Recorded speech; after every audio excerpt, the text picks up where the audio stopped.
ইতিহাস ঐতিহ্যের খুঁজে আজকে এসেছি চাঁদ সওদাগরের বাড়িতে।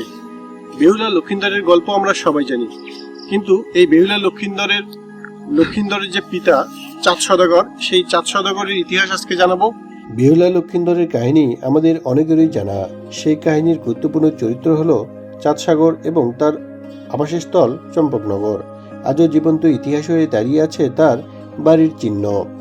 আপনারা এই জায়গাটিতে দেখছেন, এখানে আশেপাশে যতগুলো জায়গা দেখছেন সবগুলো কিন্তু চাঁদ সওদাগরের এরিয়া। তাদের কোনো কিছু কিন্তু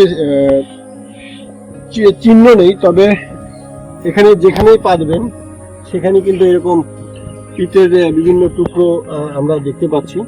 এগুলো কিন্তু তাদের ইতিহাসের চিহ্ন। এই জায়গায় তাদের বিভিন্ন স্থাপনা ছিল, রাজবাড়ি ছিল, সওদাগরের বিভিন্ন বাড়ি ছিল। বগুড়া জেলার কাহালু উপজেলার এই স্থানটি একসময় ছিল চাঁদ সওদাগরের রাজপ্রাসাদ। তার নাম অনুসারে এই গ্রামের নাম হয় চাঁদমহ। আজ চাঁদ সওদাগর নেই, কিন্তু রয়ে গেছে তার স্মৃতিচিহ্ন হিসেবে মাটির নিচে চাপা পড়া বাড়িটি এবং তখনকার আমলের পুকুরগুলো, যার প্রতিটির নাম আলাদা। যে পুকুরে চাঁদ সওদাগরের 6 পুত্র স্নান করত সেই পুকুরের নাম ছয়ঘাটি, যা এখনও ছয়ঘাটি পুকুর নামে বেশ পরিচিত। মানুষ মারা গেলে দাহ করার পর যে পুকুরে রাখা হতো তার নাম মরা ফেলা। আবার প্রাসাদের ময়লা আবর্জনা যে পুকুরে ফেলা হতো তার নাম চালুন ফেলা। এভাবে প্রতিটি স্থানের নাম এখনো ইতিহাসের সাক্ষ্য বহন করে। ওই পুকুরের চালুন ফেলা, এটা ছয়ঘাটি, এটা মরা ফেলা।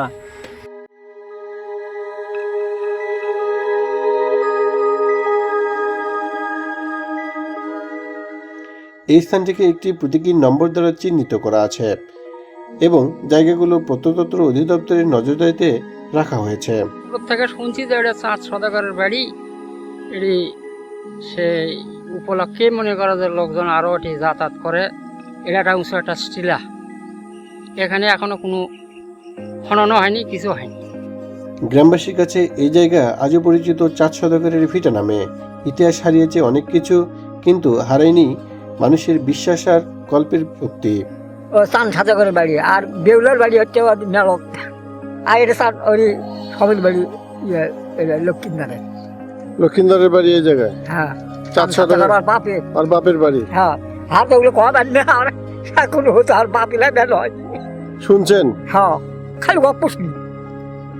খুলবেন জানা তো, খুলবে মেলা ধন সম্পত্তি পালে।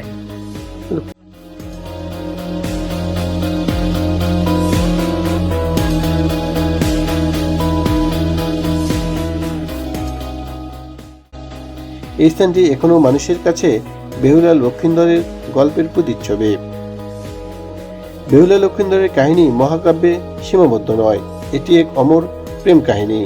আর সেই কাহিনীর নীরব সাক্ষী হয়ে আজও দাঁড়িয়ে আছে কাহালু উপজেলার চাঁদমহ গ্রামের চাঁদ সওদাগরের ভিটা।